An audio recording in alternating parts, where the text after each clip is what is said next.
Hi, this is Shane with The Rational Trader. It's Monday, the 22nd, and I chose to stand aside today in the NASDAQ. That's what this means here. The overnight range was over 120 points, and the average daily range is hovering at 200. It's crazy times, basically. So what I've been doing is like this, almost as bad as the insanity back here. These peaks here were untradeable.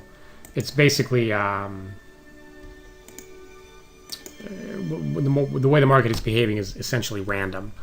So if you want to play a random game, go to Vegas or what is that, Atlantic City? At least there the drinks are free. So nothing here. Now I don't have a sim running for NQ, so I couldn't see how we would have done. Just because I've been working on some of the things we're going to talk about in a moment. I might have the same thing running for NQ tomorrow. We'll see if those models finish in time. In the upper left is oil. This is the first attempt here with oil using the same sort of volume profile approach as the indexes, and we're using a new model here called Rev 70. So that means something to members, but won't mean anything to anyone else. It's up 8 ticks today, so that's $80. Let's see what we found. Let's see what it found here. Oil's been quiet for quite a while and is perked up and is at least looking tradable now. It's still a pale shadow of its former self. Let's say I start trading at 610, so that's over here. So we're looking. There's no predictions made here, okay, because we're not near anything meaningful. We get down to here. The 274 is a short, but that's considered too aggressive, so we don't take that. And it's reacting to the fact that you're near that low volume node right there. It's another one right there. All right, so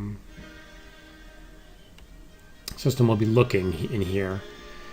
We miss the nice move there. That's the one you wanted. We'll talk about why in just a moment.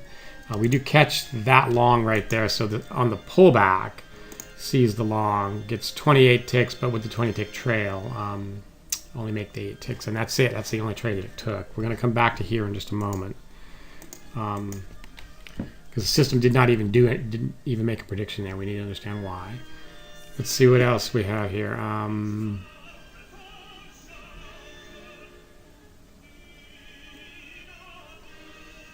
So what I see here is there's a low volume node there that ends on that bar, a low volume node here that ends on that bar. And what's interesting about this is that what I have in my head, this is particularly for members, in a thinner market, do we need to be looking a little more broadly for the low volume node? So what happens now is there has to be a low volume node on that bar in order for me to make a prediction. And yet I can see that in this particular case, I want to make a prediction on that bar or that one. I can see that as a human, right? I'd like to get a prediction there because the low volume node was right there. So that's something to think about. Let's watch it and see if we need to adjust that a little bit to look not just at the current bar, but at the bar before. Okay, I had something similar like that originally with the indexes, and I took it out. We'll see if it applies here or not. If we go back to here, though, let's look at. I think this is the most important thing that the market, the system and market are showing us today. No predictions are getting made here, and the reason is the point of control is right there. Okay, so in the indexes, we see all the time where the market will get near the point of control and then just thrash sideways and eat people alive. And so we've got rules in place to say if you're, X ticks close enough to the point of control, don't do anything. And that's what's happening right here. And it's an interesting question now. In this thinner commodity market, do I need to, sort of change that height or remove that rule altogether? We'll see. I can see that on this particular day, this instance, I would have liked to have seen what the machine thought. I can see that it would be making predictions there and there just from the price action. But we'll see. So we're gonna watch that. In the meantime, this is actually now a very slow moving market compared to what it used to be. So it's nice to have a machine just sit and do it instead of you have to sit there and watch it. Okay, so that's it for that. Let's look at the ES. The ES is using the same thing, a new model, Rev 70. All right, this model has a better representation of the rational trader wave volume concepts. And let's see, we must be outside of a volume area. Yeah, okay, so we're outside of the value area here. We're below it. That's why you're seeing all this striping. And now let's see, what do we have? We have a short there. Okay, so let's go back. I think I missed one earlier, didn't I? No, I didn't. Okay, so the first trade it takes is that short right there. Okay, so that's a pullback to the edge. This is the value area edge. And then you're getting, the code is actually right there. It's the 296. So that's a turn that's going to fail. So we wait for the next down bar, which is there. We get filled there. Makes 2 points and then makes the full 32. So the target, or 30 ticks, the target is 30 ticks. Ads are turned on, but there was no ad there. So your first trade out of the gate is pretty nice there. Then it tries to get short for 1 point loss in 2 contracts, so that's 2 points. And then 2 points again. Okay, so this is interesting because we ended up 250 here. That's plus 5. This trade itself was 9.5, and I have in this test run this new feature that says if you give back more than that amount, stop trading. I need to sit down and do the math and see if that happened or not. That number might be too high or too low. I don't know. Okay, so looks like continuation, but there isn't any. And then it's just a bit early too before we start. We set this point and then see. Okay, don't trade. And then we try it again and get a little bit. No, we just scratch actually. So two attempts to continue lower that fail, and then a third attempt that scratches. And let's see here. Oh, look at this nice long movement. We need to look at these codes and see. So the 174 is considered too aggressive to take. We wouldn't have gotten filled anyway because our limit entry offset's 1. There's a bunch of them there. There's another one there. So 137 there that the system would have tried to get in, but the order would have been placed there, no fill. So it does see that. I like that. 136 again, touched but not filled. So I like what I'm seeing in terms of how the model, the Rev 70 model, is seeing the market here. That's pretty good. God, that's a crazy day here. Okay, so we're not doing the low volume node processing. Is that right? Yeah, we're not doing the low volume node processing. We want to see the more complex price action because the market's so wild. So again, a 174 that's too aggressive, a 297 that's also too aggressive, so that one saves us. Here's a 198. That's a low volume node code that the system didn't even try to place an order because I took it out. It would have been in this section right here. No, we wouldn't have got it filled. But I'm looking at it because I like what I'm seeing, and that look, that's a long code. That's a long code, and the market is cranking higher, and that's it's what I'm after here is a model that's understanding what what's coming based upon the order flow that it sees of the last n number of bars. There's a long there. That one's wrong. The point of control comes down to here now, so that changes things. A long here. This is a beautiful long actually. Your entry would be there at 27.68 with a 4-tick stop, so you'd survive that little pullback. That's a low volume node code though, so we're not processing that. It gets a little bounce. Let's see what else here. This is ugly and we stay out. That's good. See all the ones? Oh, there's a 187. So there's an attempt to get long that would be there on the fill, but 187 is considered too aggressive, so we don't do that. Same thing with that 297. Okay, small interruption there. Okay, so we stay out of it. We stay out of the thrash here. Let's see what else we have. So point of control up here, going sideways. We stay out. We're inside the value area now. Value area lows down here. Attempt to get long there takes a 1 point loss. So half. We must have gotten 4 ticks somehow and move the stop to entry -2. I don't quite see how, given the way the bars are drawn. This is painful. This is a short here that gets to first target, but you don't get filled. So then you scratch out on both contracts.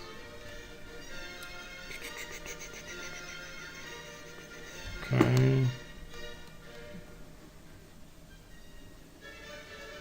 Short. 1, 2, 3, 4, 5. Yeah, okay, so take a half loss. And then, ooh, a beautiful long, look at that. So 101, the striping says you're not allowed to get short, and that's because it sees this and this and this. Actually, it sees these two here, right? And says don't get short. But longs are okay, right? And we're at the value area low, and we're also at a low volume node. 101 is a turn code. Nice fill. +2, and then plus, what is that?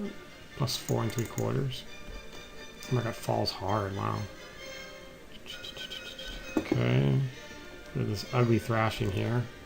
So all the colors mean just stay out, right? And we free up and try to get long and take a loss.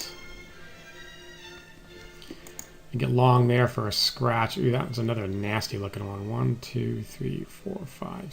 You get 6 ticks. Yeah. And another long there. So one of the things we were talking about, you can see this is a lot of trades. And the reason it's a lot of trades is there's a lot of movement. We talked about on Saturday that putting in a hard limit on the number of trades you take. I didn't like that idea. I like this stop trading if you give back too much idea, because you actually don't care if you take a lot of trades if they're all turning a profit. You only care if you're losing money. In other words, the market's moving a lot. You're not over trading if there are a lot of moves. People overtrade when the market's not doing very much, and then they're taking lots of trades. That's the problem with overtrading. So here we try to get long when the market's still falling. And here we get short just a hint too soon. Oh, that hurts. Just a little bit too soon. Pretty wild market here. And we're back from another interruption. So at the point of control here, thrashing sideways, not doing anything. And then we get a short here. What's kind of interesting about that is that looks sideways to me. We're choosing to not use the wave delta chop avoidance inside the value area. And the reason we make that choice is that we're only going to trade at low volume nodes, and we don't expect the market to spend much time at the low volume nodes, and inside the value area there's enough volume that you can trust that low volume node is truly a low volume area.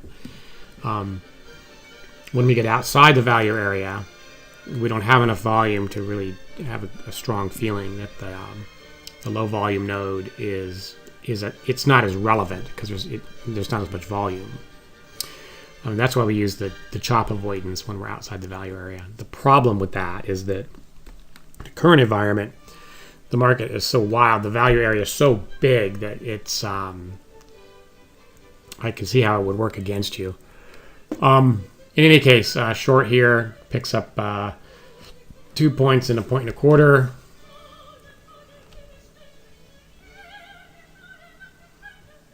And these are, I'm looking right here. These are codes that are low volume nodes that we're not taking. That says I'm going to blast through it, through the low volume node that's coming. And that says, no, you're not. You're going to fail. And the second one's right. 287 is a short that's in the too aggressive category on just the normal price action. And then we get long there on, that's not a bad looking long, but I'd be suspicious because of this here. Just what we just talked about, where there's a point there, the market tried to get through that point and failed. So getting long there just seems a little counterproductive to me. Take a loss and then try to get short there, but this is just ugly noise here. And then you're done. We stop at 1240. So in general, the takeaway from this is, wow, that's a lot of trades because there's a lot of movement. It's one day, so it's not. I'm not looking for, hey, here's the magic bullet to trade this market. This market is insane, and so I'm more interested in setting my, just continue to refine and enhance what I'm doing here. We talk about you don't want to optimize to this condition because this condition is abnormal, but there's more to it than that. If you subscribe to the philosophy that I do, that volatility is just an expression of randomness, then you're trying to optimize to something that's random, which is you can't optimize to randomness. So if the picture I like to draw is just really simple. Here's a spectrum, and on this side is the market is totally random. This is like the roll of the dice. And on this side, the market is completely deterministic. It always does exactly the same thing when it sees the same order flow. And the reality is that the market exists in some state in between. All right, so that state is, the green line, and this moves over time in the conditions based upon the mindset of all the traders that are trading. Right, right now we're way over here. Okay. In the NASDAQ, we're maybe further. It's so crazy. So you have a thinner market in the NASDAQ and just as much fear and panic. So it ends up with these really wild, crazy moves. And then when you dig into the order flow, there's nothing there to work with because the outcome is random. So the idea was, well, the ES is a thicker market. I would expect this to be move over some more. So we can do okay. So that's kind of what I'm working through here. I will have or rather I'm working on the same model and same setup for the NQ. So I'll try to get that, if I can get that running tomorrow, that'd be nice, because then we can compare it to what I do or don't do live. I may not run live again tomorrow. It just depends. If the market's crazy, I don't want to play a random game. So we'll see. It'll be interesting to compare it. But ultimately, when we look at the market, we want to. This is over here is February. All right, and then you can see in the past, and most of the time you're spending between this subgraph is the average daily range. Most of the time, your low points are at about 40 points, and those are pretty quiet days. And your high points, you're peaking up to 100. But then you're coming right back down. All right, and you can see there's just 1 or 2 days it was like that made that this little it's spike or mesa bluff. Same thing here. You can see it's just 1 day that's big enough compared to the previous that it skews the average. And so for all this is, you can trade through all this just fine. It's no problem. And we'll look at the overnight range and you often can tell just by looking at what's happened since London opened if the market's going to be crazy or not. And there's a set of rules I have that say what to do. given how big that range is. But all this was fun. What I want is a system that functions, during this time. All right. This is normal. This is the normal time. You just keep going back. You can see. This is all the way back. This is going back 5-6 years now. So what's currently happening is, we need to understand, can you trade it, and kind of what the trade-offs are if you choose to. And what we know from analyzing, having lived through this and analyzing this, what we know is that when the overnight range is over 100 points and the average daily range is above 100 points, that it's basically a coin flip. If you're going to just get whacked, usually right away, or that you're going to survive. All right. Sometimes that survival is really good. You can do amazing because the moves are so big if you catch them. But you have to recognize how much of an element of luck there is now when there's the market's this volatile, and that's difficult for people to accept. People don't want to. They want to see this as something that is regular and steady, and the markets aren't like that in general. They're not like that. But then they also see the big moves and get stars in their eyes and want to participate in that move and make all that money, right? And that's what blows out accounts, is that chasing rainbows. Okay, so we're gonna stay the course here, and we're gonna watch both the the daily range and the average. All right, obviously the daily range has to come down for the average to come down, but we can, since we check it every morning, we can see sooner when it's safer to get in. This is pretty high here. This is 150 points is what that is, overnight total daily range. A couple of really, you can see the nasty peaks spikes are right there and right there. Okay, and it's really simple. I mean, you come in and we know we've got some tough times. We look at the overnight range. If it's really high, then we get suspicious, and then we look at the dome. And if it's really thin, then we just stand aside. Okay. In the meantime, we're going to work, continuing to work on some other things that I've been trying to get to. That it's too early to tell yet if they've borne fruit. Okay, so that's it for today.